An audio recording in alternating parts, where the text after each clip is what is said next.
Tiga.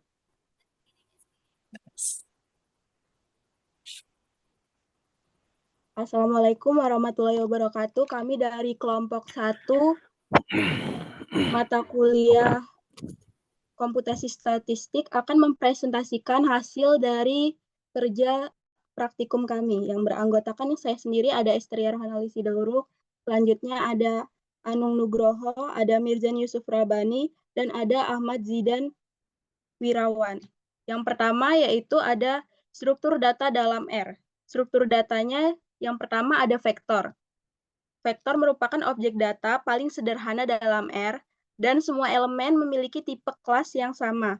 Tipe kelas di objek vektor adalah karakter, kompleks, numerik, integer, logikal. Jika membangun sebuah vektor, namun dengan input kelas data yang berbeda, maka R akan membaca tipe kelas dengan urutan yang tertinggi, dari karakter ke kompleks, ke numerik, ke integer, lalu ke logikal. Yang pertama yaitu menginputkan data 1, datanya ada 1, 2, 3, 4, dan 5. Lalu dipanggil data 1 sampai dengan 5. Selanjutnya ada data 2. Data 2 diinputkan yaitu ada matahari, bulan, dan bintang. Menghasilkan output yaitu matahari, bulan, dan juga bintang. Selanjutnya ada data 3. Data 3 ini menghasilkan nilai logikal yaitu true. Selanjutnya ada data 4. Data 4 menghasilkan output berupa tanggal, yaitu tahun 2024, bulan 9, tanggal 2. Selanjutnya ada gabungan beberapa jenis data dalam vektor. Selanjutnya dibuat data 5, diinputkan matahari 8i dan juga nilai true. Outputnya berupa matahari 0 plus 8i dan juga true. Selanjutnya pengecekan kelas vektor. Dengan menginputkan kode 1, kelas data 1, lalu dipanggil cek 1 dengan outputnya yaitu numerik. Selanjutnya ada cek 2. Cek 2 diinputkan kelas dengan data 2, lalu dipanggil cek 2 dan menghasilkan output berupa karakter. Selanjutnya ada cek 3, kelas data 3, selanjutnya dipanggilkan cek 3 menghasilkan output berupa logikal. Selanjutnya cek 4, kelas data 4, cek 4 dipanggil dan menghasilkan output berupa date, tanggal. Selanjutnya cek 5, kelas data 5, dipanggilkan cek 5 dan menghasilkan output berupa karakter. Diinputkan cek 1 dan menghasilkan output berupa numerik. Cek 2, kelas data 2, lalu dipanggil cek 2 kembali dan menghasilkan output berupa karakter. Cek 3, kelas data 3, cek 3 dipanggil dan menghasilkan output berupa logikal. Selanjutnya cek 4, kelas data 4, cek 4 dipanggil kembali dan menghasilkan output berupa date. Cek 5, kelas data kelima, cek 5 dipanggil dan menghasilkan output berupa karakter. Selanjutnya ada fungsi vektor khusus. Dengan menggunakan tanda titik 2, vektor numerik berurutan dapat menaik atau menurun. Selanjutnya diinputkan Y dengan min 1 sampai ke 5. Lalu ya dipanggil dan menghasilkan output vektor berupa vektor dari 1 sampai ke 5. 1, 2, 3, 4, dan 5. Tanda titik 2, vektor numerik berurutan atau menurun. Diinputkan Y mulai dari min 1 sampai ke 10. Mulai dari 1 sampai ke 10, lalu outputnya Y berupa 1 sampai ke 10. Selanjutnya ada vektor numerik berurutan dengan increment berbeda atau dengan beberapa kasus tertentu. Diinputkan kode X, sec from 0 to 20 by min 2. Jadi outputnya berupa 0 sampai ke 20 dengan bedanya yaitu min 2. Selanjutnya membuat urutan dari 1 hingga 10 dengan 5 elemen. Diinputkan kode R, sec dalam kurung 1,10, length out-nya 5. Outputnya berupa 1,00, 3,25, 5,50, 7,75, dan 10,00. Selanjutnya membuat urutan dengan panjang yang sama dengan panjang vektor 1 sampai 7. Diinputkan kode S dengan kode S sec 1,10, along with 1 sampai 7, S dipanggil kembali dan menghasilkan output berupa 1,0, 2,5, 4,0, 5,5, 7,0, 8,5, dan 10,0. Selanjutnya membuat bilangan berulang.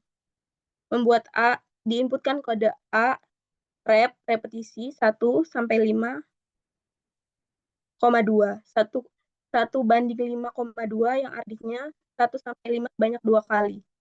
Outputnya berupa 1 sampai 5 sebanyak 2 kali. Selanjutnya menggabungkan elemen-elemen dengan tanda pemisah. Diinputkan kode B, P, 0, dalam kurung, ketik 2A, 1,24. Lalu dipanggil kembali B dan menghasilkan output berupa A1, A2, A3, A4 dengan menggunakan tanda petik 2. Selanjutnya menggabungkan string A dengan angka 1 hingga 4 menggunakan pemisah. Diinputkan kode C, space, petik 2 A, 1,24, sep, sama dengan tanda pemisah atau strip. Lalu dipanggil kembali C dan menghasilkan output A strip 1, A strip 2, A strip 3, A strip 4. Strip mengartikan yaitu tanda pemisah. Yang kedua ada matriks. Matriks adalah struktur data 2 dimensi yang menyimpan elemen dalam format tabel dengan baris dan kolom. Semua elemen dalam matriks harus memiliki tipe data yang sama. Selanjutnya mengubah data numerik menjadi matriks. Diinputkan kode Y 1 sampai 12. Lalu dia dipanggil dan menghasilkan output 1, 2, 3, 4, 5, 6, 7 sampai dengan 12. Selanjutnya diinputkan kode dim Y C dalam kurung 3,4 dan menghasilkan output 3,4 yang dipanggil yaitu 3 dan 3,4. Selanjutnya diinputkan kode Y matriks 1. Matriks data sama dengan Y n row atau barisnya 4. Lalu outputnya berupa matriks dengan barisnya sebanyak 4 dan juga kolomnya sebanyak 3. Selanjutnya diinputkan kode Y matriks 2. Matriks 2 dari data Y dengan row-nya 3 dan juga kolomnya 4. Jadi terdapat 4 kolom dan juga 3 baris. Selanjutnya menggabungkan 2 matriks berdasarkan baris, yaitu R-bin, dan juga menggabungkan 2 baris berdasarkan kolom, C-bin. Menginputkan kode A, matriks 2.210,3. Lalu A dipanggil dan menghasilkan output berupa matriks 3 kali 3, di mana yang terdiri dari 3 baris dan juga 3 kolom. Selanjutnya menginputkan B, matriks 5.213,3. Lalu B dipanggil dan menghasilkan output berupa matriks 3 kali 3 yang terdiri dari 3 kolom dan 3 baris, yang terdiri juga dari kolom 1 baris 1 ada 5, 8, 11, 6, 9, 12, 7, 10, dan 13. Selanjutnya ada diinputkan kode C, C-bin, dalam kurung A, B, lalu dipanggil C dan menghasilkan output berupa matriks 6 kali 3 yang terdiri dari 6 kolom dan juga 3 baris. Selanjutnya diinputkan kode D, R-bin, A, B, lalu outputnya berupa D. D merupakan penggabungan antara matriks A dan matriks B, sehingga menghasilkan matriks yang terdiri dari 3 kolom dan juga 6 baris, yang isinya terdapat dari 2 sampai dengan 13. Selanjutnya akan dilanjutkan oleh rekan saya. Baiklah, selanjutnya di sini kita akan masuk tahap array. Di sini yang pertama kita lakukan adalah membuat array 3 dimensi. Dengan kode myArray, array data 1 sampai 24, dim C432. Di sini fungsi array digunakan untuk membuat array multidimensi. Dalam hal ini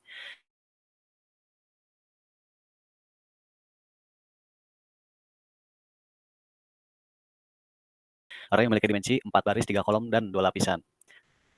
Dan yang akan diisi oleh ini. Lalu ada fungsi print array digunakan untuk menampilkan isi array dalam format table atau matriks multidimensi.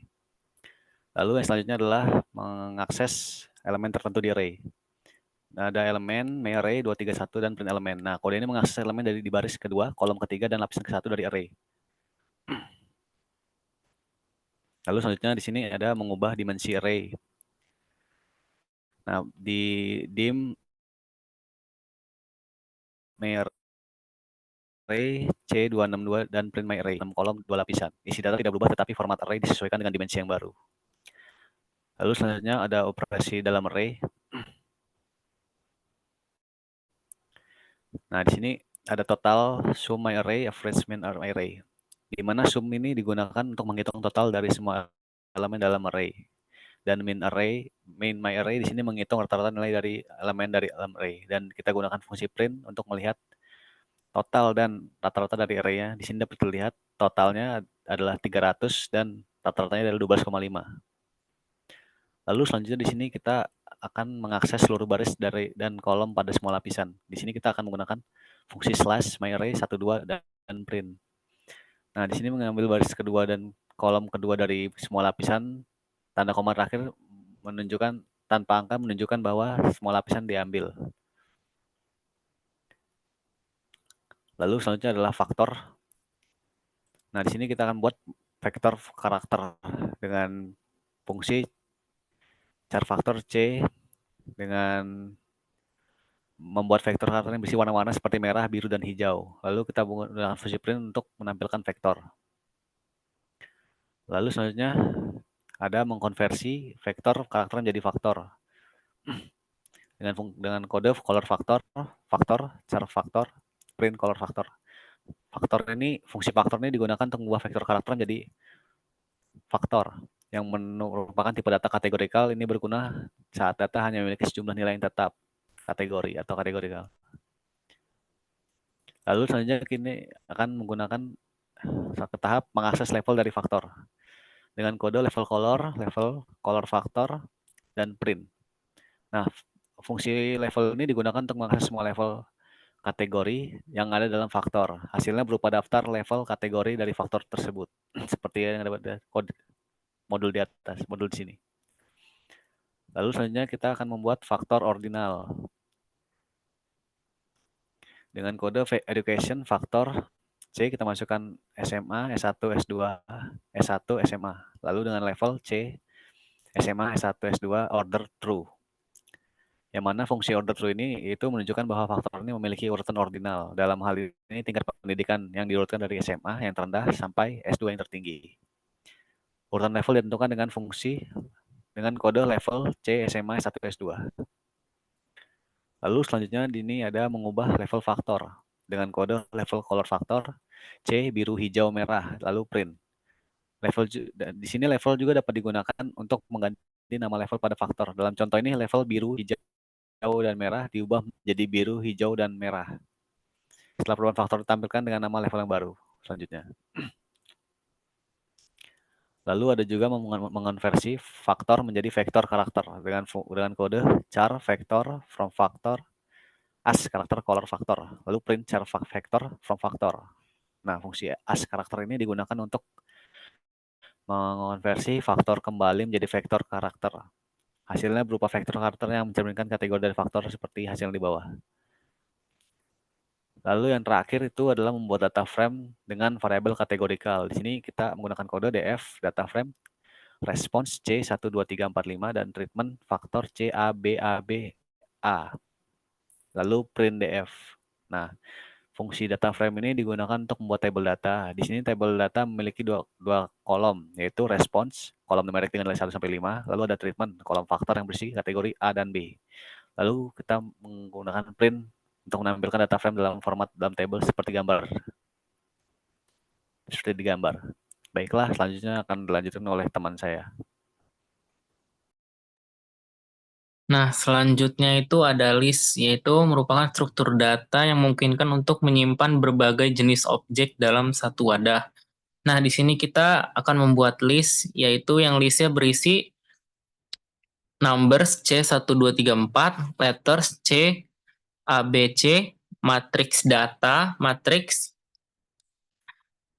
dan nested list, yaitu numbers adalah vektor numerik yang memiliki nilai 1, 2, 3, 4. Letters adalah vektor karakter yang dengan nilai A, B, C. Matriks data adalah matriks dengan data 1 hingga 6 disusun dalam 2 baris dan 3 kolom. Nested list adalah list yang berisi 2 elemen, A dengan nilai 1 dan B dengan nilai teks. Nah, list tanda dolar numbers itu untuk mengakses elemen dengan nama numbers, yaitu hasilnya 2, 1, 2, 3, 4. Bawah. Nah, selanjutnya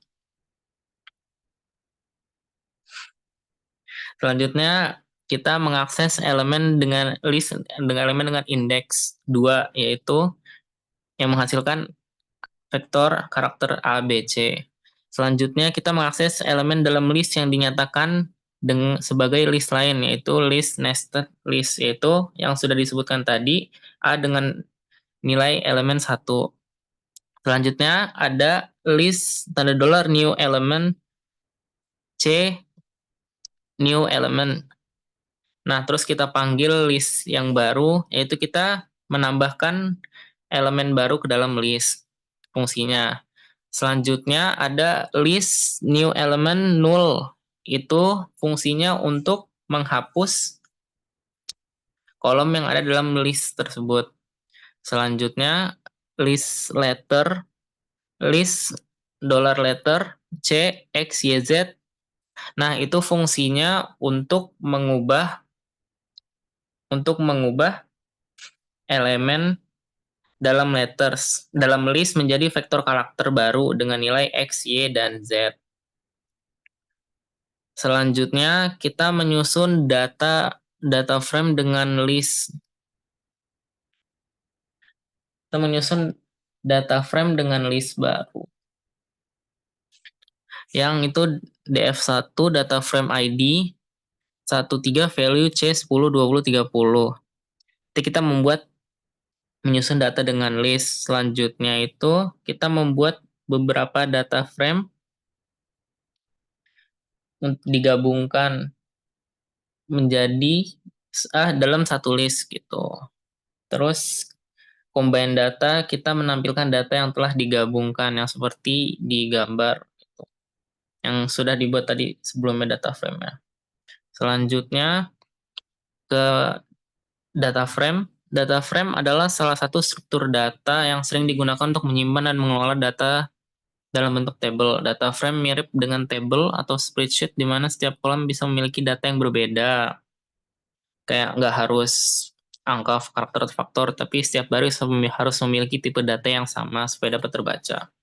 Nah, selanjutnya kita membuat data frame dengan variabel data frame, yaitu nama, Alice, Bob, Charlie, David, Eva, age, 25, 30, 35, 40, 45, dan skor nilai 88,5, 90, ya, dan seterusnya.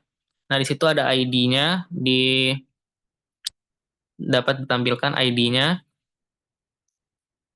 nama, umur, dan nilainya. Selanjutnya, data dollar status, C aktif, inaktif, aktif, inaktif, aktif, itu untuk menambahkan kolom baru ke dalam data frame tersebut. Nah, selanjutnya kita menambahkan baris baru, yaitu menggunakan new row gitu. Dan new row adalah variabel data baru yang dimasukkan dalam data frame yang sebelumnya. Dan kita menambahkan Frank age 50, skor 80, statusnya aktif gitu. Terus kita melakukan airbind dengan data yang new row tadi, dan kita panggil data yang baru. Yang dapat dilihat seperti ini, ID-nya sudah 6 bukan 5 lagi seperti yang tadi. Ada data yang baru dengan nama Frank age 50 dan skor 80. Selanjutnya kita mengimpor data dari file Excel menggunakan library readx1. Nah, kita mengimpornya dengan cara insert data XLS-nya, terus kita view dan kita panggil. Dalam hal ini, data disebutkan dalam data underscore contoh yang dapat kita lihat di gambar, yaitu harga dan provinsi. Selanjutnya, kita mengekspor data frame ke dalam file CVS. Nah,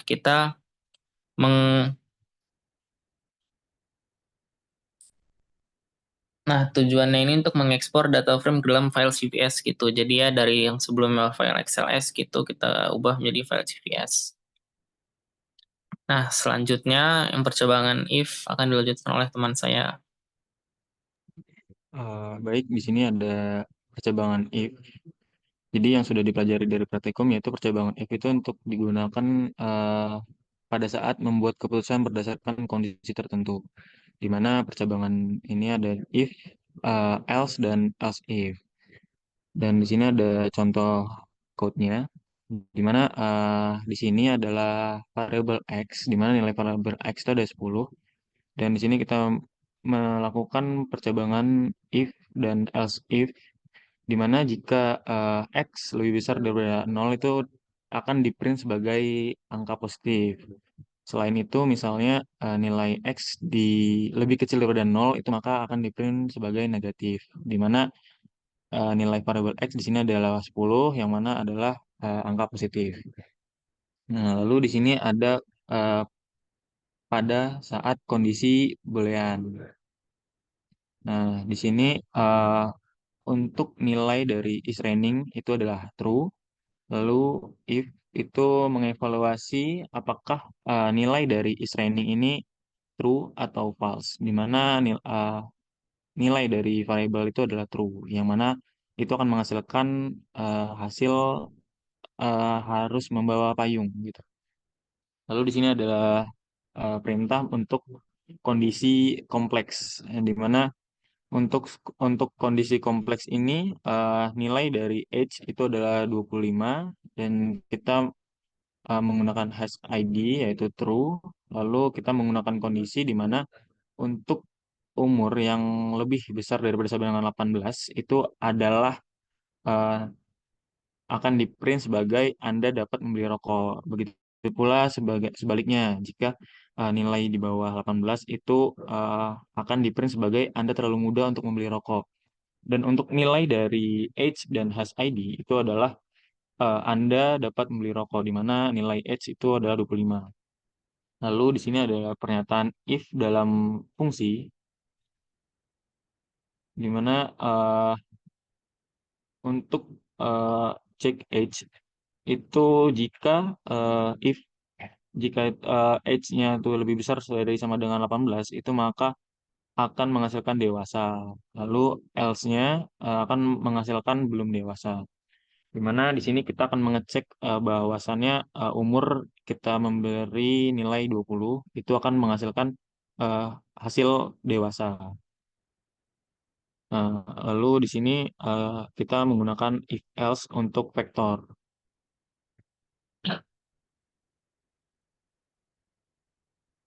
Nah, yang pertama kita membuat variable numbers, di mana untuk nilainya itu 5, 12, 7, dan 9. Di mana kita menggunakan if else number lebih besar daripada 10 itu akan menghasilkan lebih dari 10, dan jika oh jika lebih besar daripada 10 itu akan menghasilkan lebih dari 10 atau 10 atau kurang. Nah, di sini kita dari nilai numbers itu menghasilkan 10 atau kurang, lebih dari 10, 10 atau kurang, lebih dari 10.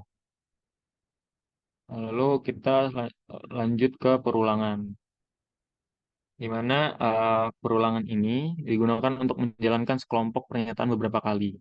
Di sini ada dua jenis perulangan yang umum dilakukan pada R, yaitu for dan while. Di mana untuk for dengan code ya, iterasi melalui vektor, Yang pertama kita memberi nilai untuk variabel numbers itu 1 sampai 5. Nah, untuk for number in numbers itu kita memulai perulangan untuk for pada setiap iterasi. Nah, dari situ kita akan menghasilkan eh, nilai elemen yang sedang diproses dari variabel numbersnya. Itu akan dicek menggunakan fungsi print numbers dan menghasilkan nilai dari numbersnya.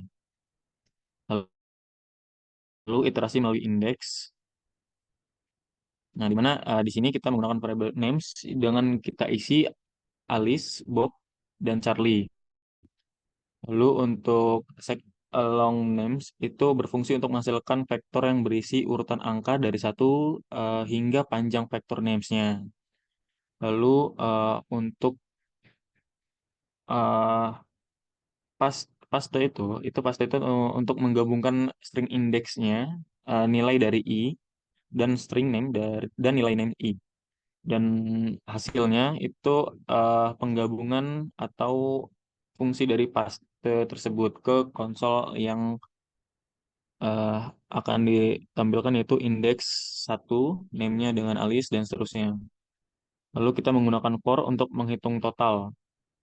Nah, di mana untuk variable numbers-nya itu 5, 10, 15, 20 dengan totalnya itu 0, di mana total 0 ini berarti eh, itu nanti akan digunakan untuk menyimpan jumlah kumulatifnya.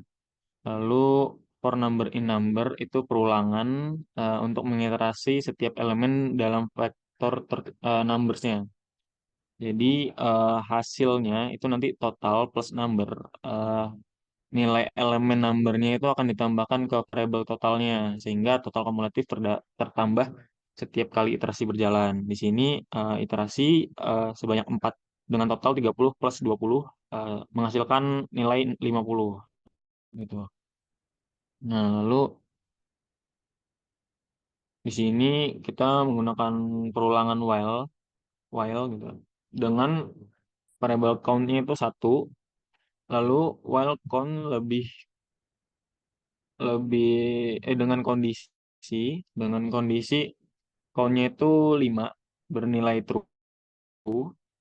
Nah, jadi ketika nilai count lebih dari 5, perulangan itu akan berhenti. Nah, di sini perulangan itu berhenti di 5.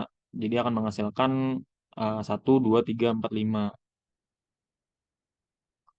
Lalu untuk menghitung faktorial, nah di sini kita menginisiasi variabel dengan nilai 5, lalu nilai faktorialnya itu 1. Nah, jadi untuk perulangan while number lebih besar dari 1, itu akan berjalan selama nilai number lebih besar dari 1. Dan untuk faktorial dikali number atau bintang number, itu akan eh, nilai faktorial itu akan dikalikan dengan nilai number. Lalu number min 1 itu akan mengalikan nilai faktorial. eh, jadi nilai number itu akan dikurangi 1 untuk mendekati akhir perulangan. Di mana pada saat number mencapai 1, kondisi number lebih besar dari 1 itu tidak lagi terpenuhi sehingga perulangan berhenti. Jadi faktorial dari 5 itu adalah 120. Di mana karena numbernya itu 5. Jadi berhenti di 5. Dan untuk faktorial 5 itu adalah 120. Nah, lalu di sini eh, menghindari loop yang tak terbatas. Di mana untuk count-nya itu 1, lalu while itu seperti tadi 5. Nah, jadi untuk perulangan yang berjalan itu selama nilai counter 5 itu eh, atau nilai counter kurang dari 5 itu kondisinya memastikan bahwa perulangan tidak akan berjalan terus-menerus. Jadi tidak akan melebihi dari 5. Lalu untuk counter plus 1 itu akan mencetak nilai counter yang tadi yang akan nantinya nilainya itu akan bertambah 1. Jadi akan menghasilkan eh, iterasi 5. Karena setelah counter menjadi 6 itu tidak lagi terpenuhi karena harus kurang dari 5. Lalu selanjutnya yaitu menggunakan break ya, perulangan menggunakan break untuk menghentikan perulangan. Nah, jadi di sini, oke, jadi di sini fungsi break ini kondisi sama dengan 3 itu terpenuhi, lalu perintah break itu untuk menghentikan perulangan sepenuhnya, sehingga elemen-elemen selanjutnya 4 dan 5 tidak diproses dan dicetak. Jadi untuk perulangan break ini eh, tidak akan melebihi dari nilai 3. Jadi 1, 2, dan 3. Maka hasilnya adalah 1 dan 2. Lalu perulangan menggunakan next, di mana kita menggunakan nilai variabel 1 sampai 5. Lalu untuk perulangan yang mengiterasi setiap elemen dalam faktor number. Lalu number persen 2 sama dengan 0 ini adalah kondisi untuk mengecek apakah number bilangan genap yang menggunakan operasi modul 10%. Jika hasilnya 0, maka number adalah bilangan genap. Lalu untuk next, ketika number bilangan genap, itu perintah next itu akan dijalankan. Jadi iterasi yang saat ini dilewatin. Dan akan melanjutkan iterasi selanjutnya. Nah, jadi untuk eh, next ini, itu akan dilewati dan menghasilkan nilai 1, 3, dan 5. Karena untuk nilai 3 itu tidak dipenuhi dan nilai 4 itu bilangan genap. Karena seperti yang tadi itu akan eh, menggunakan operasi untuk mengecek bilangan genap. Next, selanjutnya